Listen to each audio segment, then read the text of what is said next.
bienvenidos sean todos a este primer podcast de Polifonías Teológicas. Mi nombre es Verónica Ramos y en la mañana de hoy estaré conversando con Eliana Balsura. Eliana es una destacadísima teóloga argentina de Buenos Aires y es parte del grupo fundador de Polifonías Teológicas. Hoy hemos coincidido aquí en Puerto Rico, pues ella se encuentra de visita y me siento muy feliz de conocerla en persona y de tenerla aquí compartiendo esta conversación junto a ustedes. Bienvenida, Eliana. Muchísimas gracias. Muchas gracias, Vero. Muchas gracias a Polifonías. Muchas gracias acá a la persona que está detrás de los comandos. Muchas gracias al seminario de Puerto Rico. Muchas gracias a todos por recibirme. Para mí es un honor. Lo de destacadísima lo podemos conversar después, pero... Yo me imaginé, pero sí es. Pero sí es. Bueno. Muy bien. Bien, Eliana, veo a través de tu currículum vitae me puse a estudiar, que llevas unos 40 años más o menos de trayectoria dentro del campo de la teología. Me gustaría saber qué experiencias personales despertaron en ti el deseo de hacer teología. Uy, es una linda pregunta. Para eso yo tendría que remontarme a la infancia. Bien. Porque vaya a saber por qué razón en una familia no religiosa, su hija más chica, soy la menor de 3 hermanos, tenía una inquietud religiosa eh, propia. Tenía varias inquietudes, era una lectora voraz, además de eso, pero tenía una inquietud religiosa que me llevó a em, empezar a asistir a una iglesia que estaba cerca de mi casa, una iglesia católica, de un cura muy conocido en Argentina, que se llamaba, ya falleció, Luis Farinello, que pertenecía al movimiento de curas del tercer mundo, de curas en opción por los pobres, que surgieron luego del Concilio Vaticano II, luego de la teología de la liberación, etcétera, los curas obreros. Y con él, bueno, yo iba a la iglesia de él, era una iglesia muy poco típica en el ambiente católico, muy despojada de iconografía.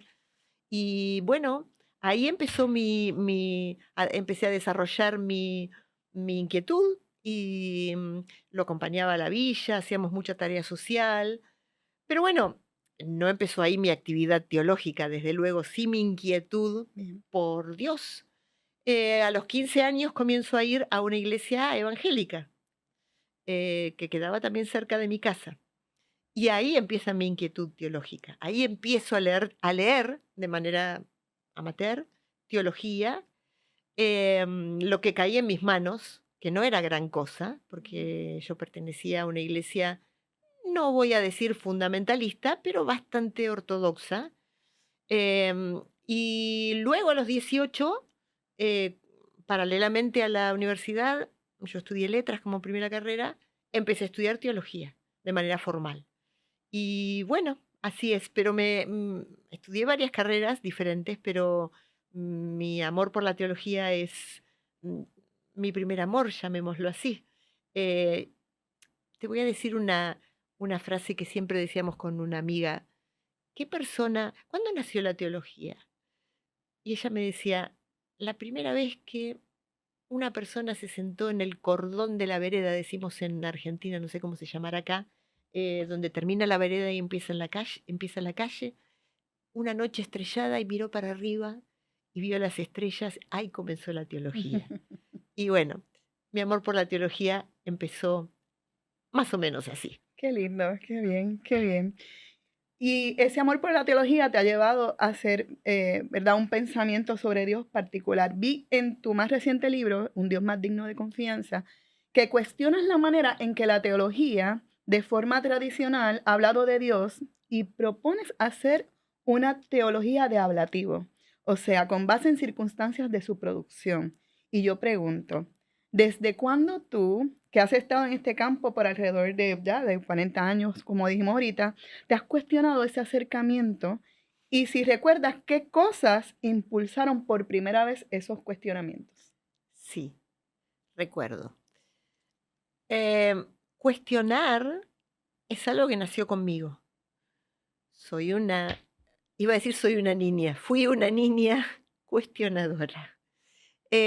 Así que eso es algo propio de mi persona, pero en el campo de la teología, a ver, yo me encontraba muchas veces enseñando cosas con las que no estaba cómoda, Mm, pero claro, en el ambiente donde estaba era lo que tenía que enseñar, ya.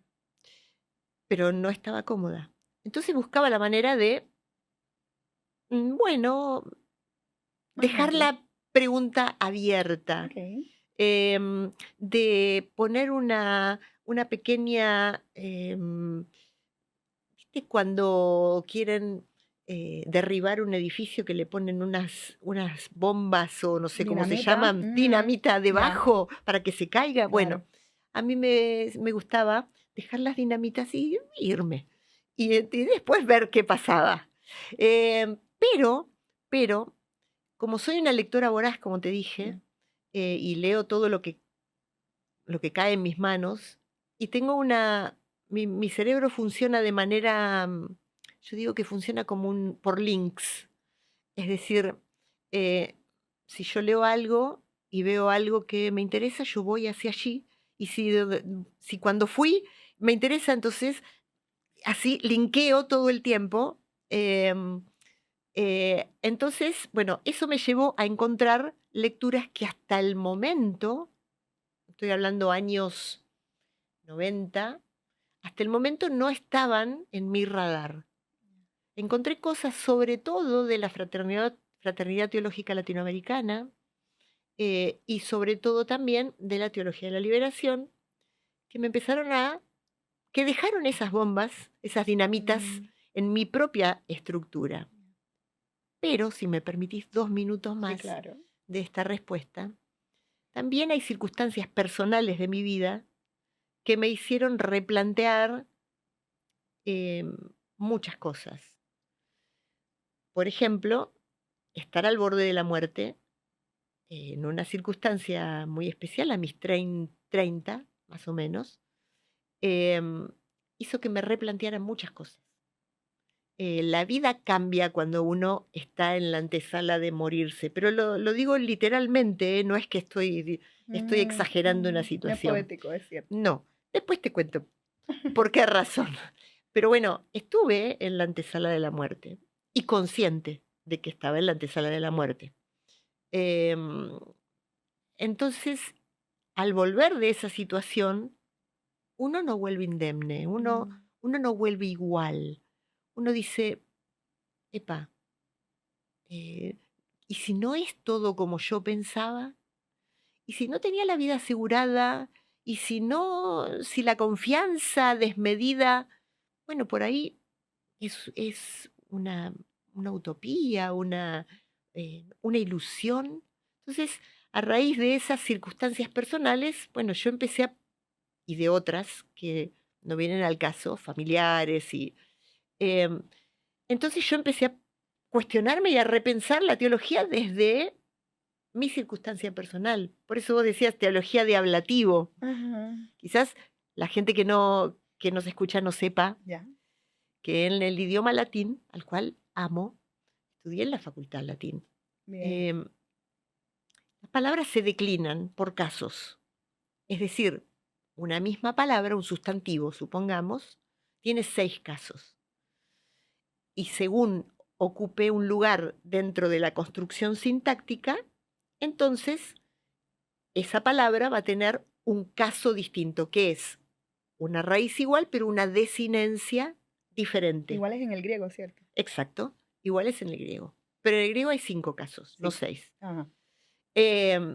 Entonces, yo hago una contraposición entre la teología de genitivo, que se sabe lo que es, por ejemplo, la teología de mujeres, Ujú. teología de negros, Mm, teología de em, tercer mundo, porque el genitivo es el genitivo del complemento, bueno, no quiero ser maestra ciruela, del complemento indirecto, ya, pero el caso ablativo en latín y en griego también se utiliza para los circunstanciales ya, dentro de la oración. ya. Los circunstanciales son los que indican, por ejemplo, el dónde, el cuándo, el cómo. Mm, Entonces yo digo, bueno, si en vez de hacer una teología de genitivo, hacemos una teología desde, porque todos tenemos, todos y todas, un desde. Solo que a veces no lo admitimos y pretendemos universalidad en lo que decimos. Bueno, no, yo hablo desde mi desde, que es este. Mujer ya. sudamericana, del sur global, de lo más austral. Bien, eso me abre a la otra pregunta que te quería hacer. A ver, Porque siendo mujer, ¿verdad? Desde ese espacio, desde, en el ablativo de ser mujer, y considerando las dificultades que tiene una mujer en el campo de la teología, sobre todo si perteneces al sur global y no tenemos la misma exposición que, por ejemplo, las del norte global, eh, ¿cómo, qué significa para ti ser una voz dentro de la teología desde el sur global? bueno, a ver, primero quiero decirte que la academia es masculina, pero no solo la academia teológica, la academia en general es masculina. El lenguaje es masculino, bueno, es muy difícil para una mujer, ha sido muy difícil insertarse en la academia de teología, Mm, porque generalmente la teología ha sido considerada cosa de hombres. Fíjate, por ejemplo, los discípulos de Jesús fueron hombres, los que están consignados en la Biblia, los que la tradición creyó conveniente consignar en la Biblia, son hombres. Yo no creo que hayan sido solo hombres. Bueno, ya hay muchos que dicen que no, ya se sabe que no. claro. Pero los que están consignados son hombres. Siguen siendo. Ok, bien. Los primeros en la iglesia, Los patriarcas. digo en la Antes, Biblia en la misma, Biblia. sin irnos todavía, al Oh, principio, hombres. hombres. Alguna, salúdame a Lidia, Claro, sí, pero sí, así sí. como, Una mención. mandale una flor. Luego tenemos lo que se llama la patrística, Ujú, que viene de pater, ajá. padre, hombre. Los primeros teólogos, tanto los que son los primeros, o sea, los discípulos de los discípulos, digamos así, los Ujú. nietos, los discípulos de o sea, los primeros padres, son padres, Son padres. hombres. Ujú. Los apologistas, hombres. La teología de la Edad Media, hombres. ¿Qué lugar tiene la mujer en la teología de la Edad Media? Bueno, tenemos varias místicas, por Ujú. ejemplo, pero no son teólogas, son místicas. Son místicas. Y es curioso ese dato también. Yo te dije que me iba por las ramas, pero bueno, es curioso ese dato también. Irse por las ramas, ¿se entiende? Sí, sí, sí, por la salida, sí. Después volvemos a entrar. Porque yo soy muy argentina para hablar y por ahí digo cosas que no se Sí. entienden. Em, las místicas, como tienen vedada la palabra, entonces lo que tienen son manifestaciones corporales de la divinidad. Ya. Se puede entender así esas manifestaciones. Una Hildegarda que hace muy poco tiempo fue recuperada, porque todos conocíamos a Santa Teresa, Ujú. a Sor Juana, pero Santa Teresa es como un ícono del siglo de oro español. Pero Hildegarda, hace muy poco se Se sabe sabe que- de ella. Sin embargo, escribió muchas cosas. Pero es muy sintomático pensar que como tenían vedada la palabra, o sea, no podían hacer teología, Mm, entonces tenían manifestaciones corporales de la divinidad. Eh, no estoy diciendo que esto tenga que ujú. ser así. Ajá. Estoy diciendo, bueno, tal vez. Estoy poniendo una dinamita ahí Ya, abajo. Bueno, tal vez. tal vez fuera así. Y no me acuerdo a qué íbamos. Bien. A cómo me siento Sí, yo. sí. Ok, bien. Bueno, como la academia es tan masculina, imagínate qué es ser teóloga, no teólogo mujer, sino Ajá. teóloga, Teóloga. pero además ser teóloga del sur, porque no es lo mismo ser teóloga en Estados Unidos Claro. que ser teóloga en el sur. Y yo soy argentina, estoy más al sur que después de eso, nada, el abismo. Soy argentina. En Argentina, bueno, creo que en el sur en general, para ser teóloga tenés que además ser otras cosas para ganarte la vida, porque no te ganas la vida como teóloga. Ya. Entonces no es fácil. Y tampoco es fácil ingresar a la academia, al canon Ujú. reconocido. Yo suelo decir de mí que soy una sudamericana desconocida, fuera del canon, fuera de agenda. Me conocen algunos que me han leído y amigos, y no soy un nombre rutilante dentro de la teología. Tampoco estoy pidiendo pista ahí, ¿eh?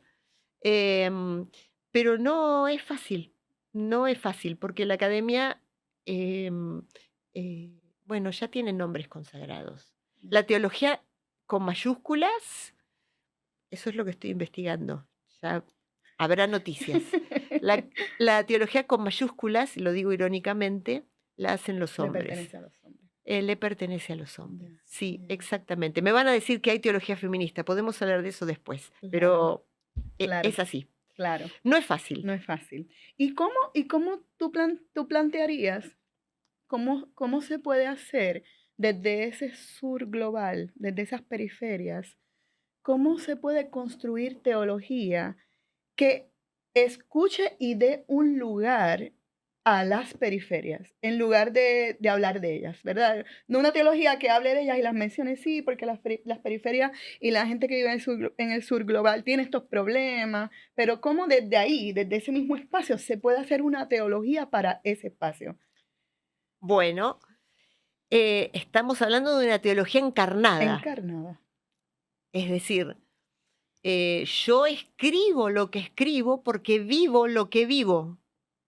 No describo una situación, yo la vivo esa situación.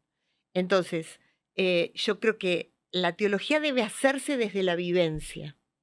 La teología debe hacerse desde la experiencia. Y la teología siempre es una teología, o debería ser, bien, me retracto, Sí. siempre es, solo que muchas veces no se reconoce como tal, siempre es una teología situada. Ok. Yo propongo una teología situada y propongo el reconocimiento de que es una teología situada. Es decir, cuando yo escribo como mujer, escribo como mujer cis, no heteropatriarcal, pero sí Ujú, cis. claro. Escribo como mujer del sur, escribo como mujer que ha tenido la suerte de tener estudios, escribo como mujer que tiene una casa y un abrigo y come todos los días. O sea, todos esos son condicionamientos que son, en este caso, positivos, porque no me falta un plato de comida, pero son condicionamientos de los cuales tengo que dar cuenta en mi escritura y tengo que reconocerlos como tales. Y habrá otras mujeres que escribirán desde otras realidades, no para describir la realidad, sino asumiéndolas, encarnándolas, Claro. vivenciándolas.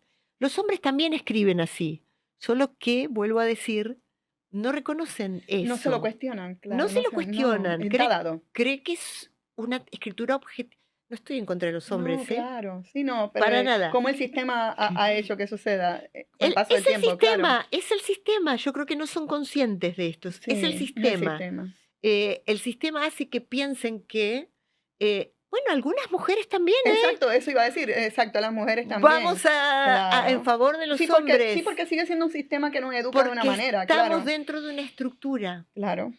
Me gusta mucho a mí la idea que tiene un teólogo ya fallecido, asesinado, mejor dicho, por la dictadura en El Salvador, que se llama Ignacio Ellacuría, Ujú. al que admiro muchísimo, y que él hablando de la salvación, él dice, habla de la salvación en la historia, y él dice, algo muy interesante.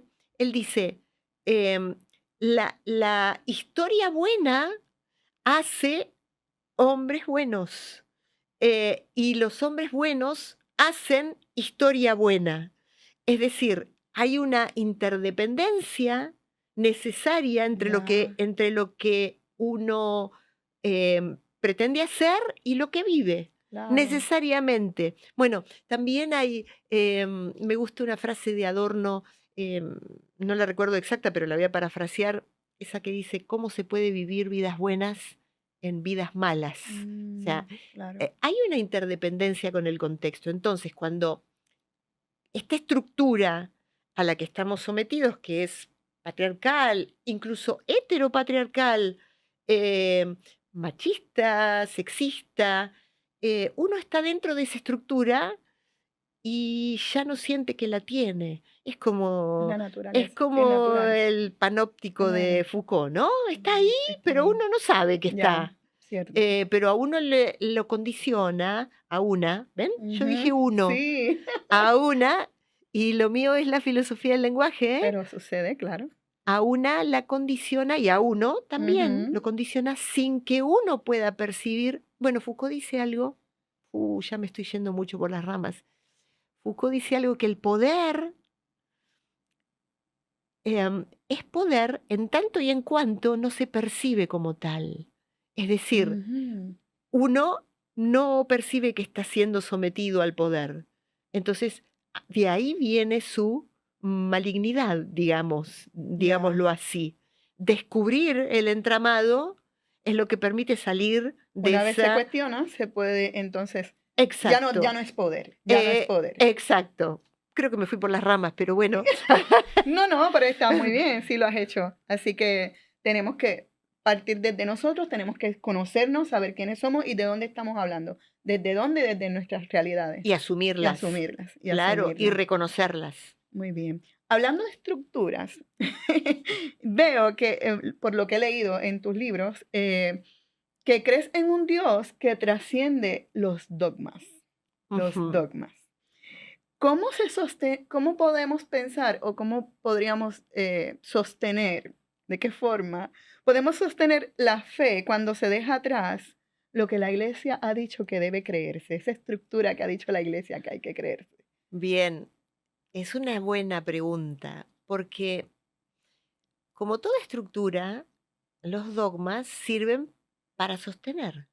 Ujú, Si un edificio no tiene estructura, se cae. exacto. Y si una vida no tiene estructura, cualquiera que sea, entra en pánico, en conflicto. Entonces, es muy habitual que suceda que las personas no quieran mover sus estructuras, mucho menos echarlas abajo, por miedo a perder la fe, Ya. por miedo a que si se duda, entonces no se va a creer más. Pero yo creo que es un salto al vacío que es recomendable darlo. Es como un salto al vacío, ¿eh? Y sin arnés. Ya. ¿Arnés Sí, se sí, dice? sí, ¿Sí? sí, Arnés. Ok. Y sin arnés. Es como saltar sin saber si uno tiene arnés, vamos a decirlo mejor así. Ya, O sea, yo salto.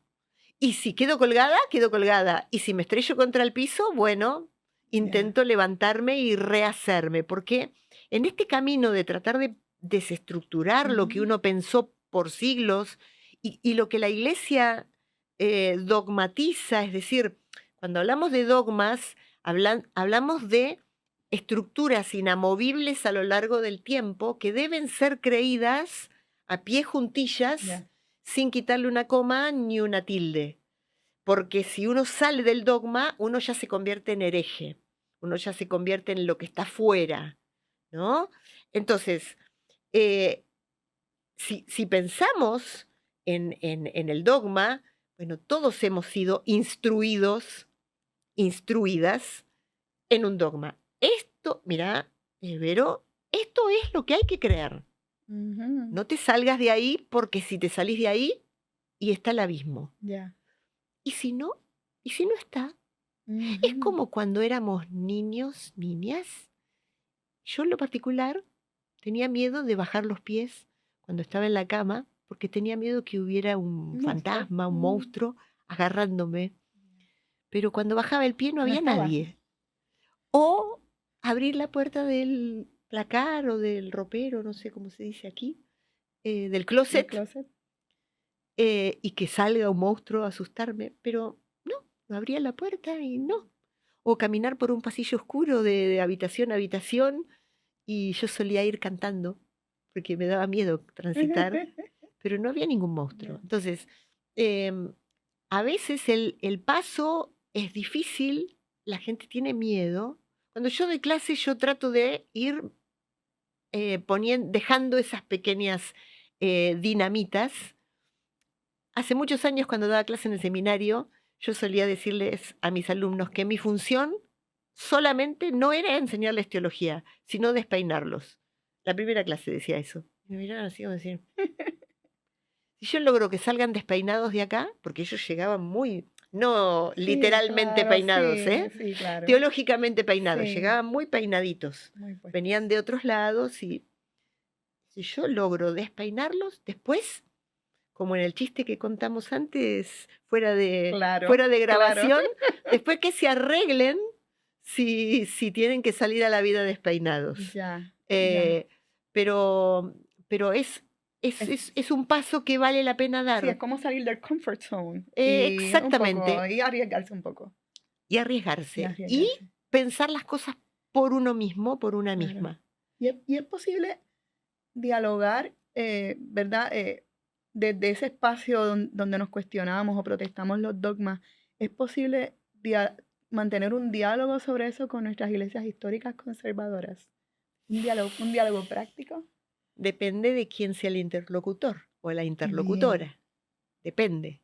Sí, a ver, em, en mi caso personal no fue posible. En mi historia personal no fue posible. bien. Me tildaron de todo. Bueno, te contaba antes de venir que alguien por algo que escribí que no tenía nada de particular me preguntó, ¿pero usted es cristiana? Uno dice B en vez de A y ya no es cristiano, no es... En mi caso particular no fue posible, con mi iglesia de origen no fue posible, em, pero hay otros interlocutores e interlocutoras que sí están dispuestos por lo menos a pensarlo, Bien. por lo menos a pensar que todo puede ser de otra manera, como dice el filósofo, ¿no? No a decidir que todo es de otra manera, porque no es esa la función, sino a pensar que todo puede ser de otra Ya. manera. Espacios, abrir espacios. Eso ya es un paso, Claro. porque no tiene que ser mi manera, ni siquiera la manera en que yo escribo en mis libros. Tiene que ser la manera tuya. Claro. Y entonces me van a decir, bueno, eso es relativismo. ¿Y qué es la vida sino un puro relativismo? Porque somos sujetos. Y que no lo reconozcamos es otra cosa, pero Ya. somos sujetos que hablamos desde nuestra manera de ver las cosas y con nuestros anteojos. Unos con más aumento, otros con menos, unos para sol, otros... cada uno tiene los propios. Hay un video muy lindo, ya me voy por las ramas, de este filósofo Zizek, que habla de los anteojos de la ideología, Bien, ¿no? bien. Y la vuelta de tuerca que le da a él es que todos tienen anteojos. Claro. Y el problema que causa cuando alguien decide sacarse los Sacarlos. anteojos, o cuando alguien intenta, ¿qué es lo que ve cuando alguien intenta sacarse los anteojos? Es muy lindo, está en YouTube, lo pueden encontrar. Bueno, no Muy quiero... bien. Súper, no, está muy bien. Entonces, si yo te preguntara, después de todos estos años que tú has trabajado el tema de la teología, desde el espacio teológico, de tener contacto con estudiantes, diálogos con comunidades variadas, eh, ¿qué es lo más urgente que aún tú sientes la necesidad de decir, o bien qué quisieras escribir próximamente, que sea la urgencia tuya, que tú dijeras, sin esto yo no quiero dejar de hablar desde la teología? Uy, esa es una pregunta muy difícil, porque tengo por lo menos 5 libros que me parecen urgentes y los tengo empezados y no los he terminado aún. Pronto, Em, pronto. sí, pero los tengo empezados. ¿Qué es lo más urgente decir? Es muy complicado eso, es muy complicado porque hay muchas cosas urgentes. Bien. Yo creo que lo más urgente es decir: "Atrévete a pensar", como dice el filósofo, atrévete a pensar. Pensar no es malo, y pensar la teología, pensar a Dios, es muy necesario. No solo recibir, lo que hemos heredado de nuestros mayores, sino poder pensar a Dios y pensarlo desde nuestra propia circunstancia y pensarlo, incluso, de eso voy a hablar ahora en la charla, desde el mundo en que nos toca vivir. Porque em, hay ahora mismo un auge o un recrudecimiento de los fundamentalismos. ¿Y qué son los fundamentalismos? Fundamentalismos, The Fundamentals nacieron Mm, en Estados Unidos hace muchos años, que era volver a algunas enseñanzas que se suponía eran las de los primeros cristianos. Digo se suponía, ujú. porque ¿cómo sabemos? Claro, no sabemos. Ujú.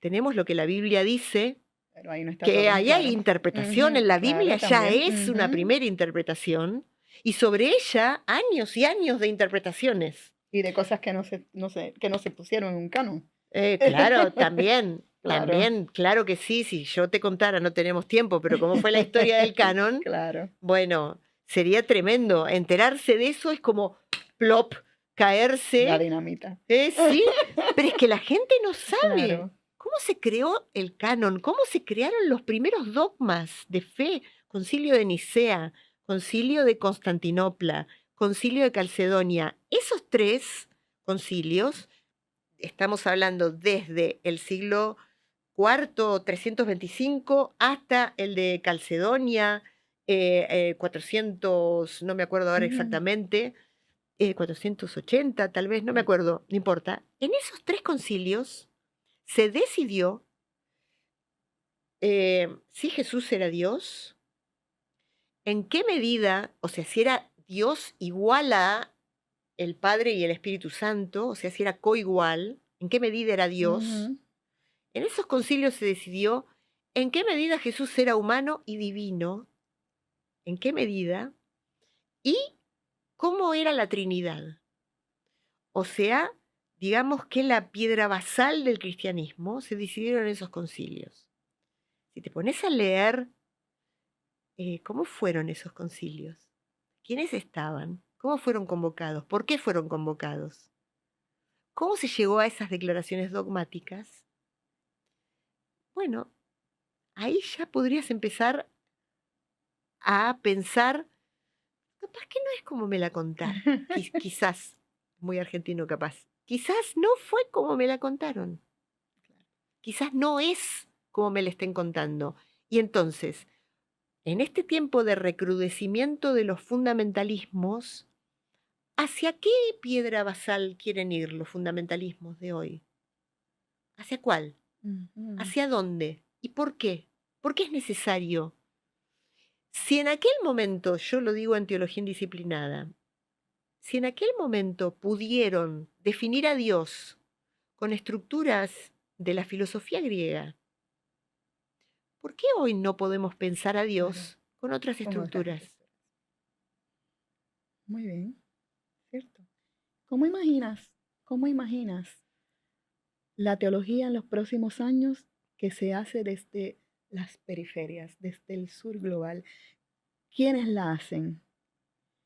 ¿Qué papel juega la mujer en esa teología? Bueno, la mujer está jugando un papel muy importante en los últimos años en la teología como discurso contracultural, como discurso contracorriente, Contracorriente. digamos. em, la mujer está ganando espacio más y más en, en la teología, está recuperando su palabra, lo cual no quiere decir que la haya recuperado No, del todo. Las mujeres, porque yo soy mujer, yo digo la mujer como si yo estuviera fuera, pero claro. no quiere decir que que la hayamos recuperado del todo. Yo creo que hay todavía una lucha por dar y es que las mujeres podamos hacer la teología que por siglos han hecho solo los hombres. Es decir, saltar el cerco. Me voy a granjear algunos enojos, pero quisiera explicarlo bien. Saltar el cerco de la teología puramente feminista, es decir, que se encarga de los temas de mujer, de la visión de la mujer sobre tal cosa, para saltar ese cerco e ir hacia esa teología que se reservan, sin saberlo, yo no estoy acusando, Claro, ¿eh? sí. La estructura está Sí, es así la dada, estructura, claro, que se reservan para el los hombre. hombres, la teología hecha por hombres. Entonces, yo siempre, a mí me convocan mucho para hablar de teología feminista. Ahora mismo, a fin de septiembre, octubre, me convocaron para hablar de teología feminista. Me convocan permanentemente. Se da por sentado que si soy mujer, Tienes que ser teóloga feminista. hago teología feminista. Claro, Y ese es un prejuicio. es un prejuicio. Ese es un prejuicio. Sí, Entonces yo siempre digo, yo no soy teóloga feminista, soy una feminista, porque soy una feminista, señora, señor, soy una feminista que hace teología. claro. O sea, mi feminismo trasciende la teología, soy feminista en todo sentido. Bueno, también hago filosofía feminista. Esa es una de mis áreas de investigación fuera de la teología. Filosofía feminista del lenguaje particularmente. Em, pero vos me decías cómo veo la teología del futuro. Por un lado, la veo con ojos optimistas de un crecimiento y por otro lado, abrigo muchos temores, porque no es algo propio de Argentina, sino El mundo, del sí, sí. mundo. El mundo está volviéndose en contra de todos los logros que no solo las mujeres, sino las minorías, no me gusta llamarlas minorías, pero las mal llamadas minorías han logrado hasta ahora, los grupos de las disidencias, em, todos los derechos y toda la voz que han conseguido tener en estos tiempos, pareciera que hay un movimiento global para volver a acallar esas voces, para volver a poner a la mujer adentro de su metro cuadrado, Ujú, que es la cocina de la casa, claro. para volver a Sí. decir la mujer calle en la congregación, ¿no? Como supo escribir alguien que firmaba como Pablo, Ujú, vamos a ponerlo en claro. discusión, no por defender a Pablo, No, pero pero solo porque claro. no lo sé. Ujú, Em, entonces, yo creo que hay un movimiento global de acallar ciertas voces. Entonces, tengo optimismo por un lado y tengo ciertos temores por el otro, por todo lo que estamos viviendo a nivel global, por los gobiernos que están ganando, por la juventud que está adhiriendo. mm, Es feo generalizar, porque yo digo la juventud como si todos fueran, pero hay ujú, mucha juventud adhiriendo a estos postulados, hay muchos rebrotes de derecha ujú. intransigente, y entonces, bueno, tengo Da un poco de temor, muchos claro, temores, claro. sí, Da claro. temor. Hay que tener esperanza, ¿verdad? Y Hay seguir que tener, cuestionando. hay que tener esperanza, sí, Y yo seguir soy una cuestionando. esperanzada, Muy bien. yo soy una Me esperanzada. gusta. ¿Qué le dirías a Eliana en una frase, una palabra, algo muy corto, de cuando tú empezaste? Si tuvieras la oportunidad de verte comenzando en el campo de la teología, ¿qué tú le dirías ahora Uy, ¿qué le diría a aquella? a aquella? le diría, pensá más, lee más, más rápido. Hay mucho. Te Maravilloso. estás perdiendo de mucho y no te estás dando cuenta. Maravilloso. ¿Sí? Pensá más, lee más, más rápido y viví más el entorno. O sea, métete más con la gente. Eh, Creo que eso, porque para evitar todos esos años en que estuve un poco encapsulada, eh, bueno, es un poco injusto, porque la que soy, yo miro con optimismo mi pasado. Algunos siempre están diciendo, ay, ¿por qué lo que hice, lo que no hice, cuánto tiempo perdí? Y yo digo, bueno, la que Es por eso. soy todas Claro. las que fui. Claro. Y llegué a lo que soy por todas las que fui. Así es. Pero bueno, si le tuviera que decir algo, le diría eso. Lindo. Lee más, pensá más Lindo. y más rápido. Muy bien, qué lindo. Eliana, ¿algo más que le quieras decir a la gente que nos acompaña hoy en este podcast? Lean más, piensen más y más rápido. No, les diría que no tengan miedo, que no tengan miedo, que las estructuras son funcionales emocionalmente, pero también a veces se caen y nos dejan en la intemperie. Que no le tengan miedo a la intemperie, porque vivimos en la intemperie. O sea, la intemperie es una condición existencial. Ujú. La intemperie es, yo llamo así a la vida Ya. misma. O sea, donde no tenemos ni la vida asegurada, La ni el vulnerabilidad, ¿no? futuro Claro. asegurado. Somos completamente Ujú. Ya. vulnerables. Entonces, no tengamos miedo. No tengamos miedo a dar el paso, a saltar al abismo, em, porque, porque podemos reconstruir aquello que creíamos que estaba ya terminado y empaquetado y cerrado, lo podemos reconstruir. Y otra cosa, no aceptemos nunca paquetes cerrados. Cuando nos digan, bueno, esto es lo que tenés que creer, Aceptarlo así como está. no. No. Tiremos del moñito y abramos a ver qué hay adentro. Y habrá cosas que nos parezcan buenas, que nos sirvan, que nos gusten. Habrá cosas que habrá que rehacerlas un poquitito y habrá cosas que irán a la papelera de reciclaje. Directo. No hay que tener miedo. Muy No hay bien. que tener miedo. Hay que vivir con audacia. Excelente, me quedo con esa imagen y la voy a utilizar en Ok. algún momento. Nada, te damos gracias por esta maravillosa conversación en la mañana de hoy. Damos gracias por ayudarnos con tus libros, con la conversación tan maravillosa, a pensar en Dios desde quienes somos, en el desde el desde. Y puede que quienes nos vean y nos escuchen, como también yo, nos llevemos muchas preguntas hoy y tengamos muchos deseos de Eso es abrir esos bueno. paquetitos. Y tal vez es más importante que nos vayamos con preguntas que con respuestas. Yo creo que es más importante. Pero queda claro que debemos seguir haciendo teología desde estos espacios, desde la tierra. Yo siempre digo que hay que hacerlo pegadito desde la tierra, desde donde vivimos y desde las circunstancias que nos rodean. A quienes nos escuchan, si les gustó este episodio de este primer podcast de Polifonías Teológicas, compártanlo y sigamos cuestionando lo que conocemos, lo que nos ha sido dado. Finalmente, hacer teología se trata de eso, de preguntar y en ese ejercicio encontrar nuevas esperanzas.